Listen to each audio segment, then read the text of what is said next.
ଜୟ ଜଗନ୍ନାଥ ଶ୍ରୋତାବନ୍ଧୁ, ଆପଣ ଜୀବନରେ ଆସୁଥିବା ସମସ୍ତ ପ୍ରକାର ବିପତ୍ତିକୁ ଯଦି ଦୂରୀଭୂତ କରିବା ପାଇଁ ଚାହୁଁଛନ୍ତି, ଜୀବନରେ ଯଦି ଆସୁଥିବା କଷ୍ଟକୁ ଦୂରୀଭୂତ କରିବା ପାଇଁ ଚାହୁଁଛନ୍ତି, ଗୋଟିଏ ସୁନ୍ଦର ପ୍ରତିକାର କହୁଛି, ଏ ଚମତ୍କାର ପ୍ରତିକାର, ଏହାକୁ ଥରେ ପ୍ରୟୋଗ କରନ୍ତୁ।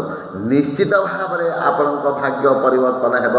ଆପଣଙ୍କ ଜୀବନରୁ ନିଶ୍ଚିତ ଭାବରେ ଆସୁଥିବା ଦୁଃଖ, କଷ୍ଟ, କ୍ଲେଶ, ଯନ୍ତ୍ରଣା ସବୁ ନିଶ୍ଚିତ ଭାବରେ ଦୂରୀଭୂତ ହେବ। ତାହେଲେ କ'ଣ କରିବେ?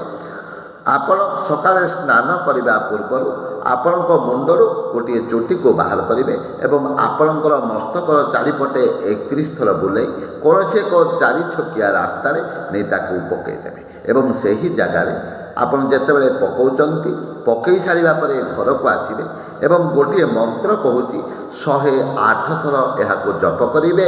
ଏପରି ଭାବରେ 11 ଦିନ ଲଗାତାର କରନ୍ତୁ।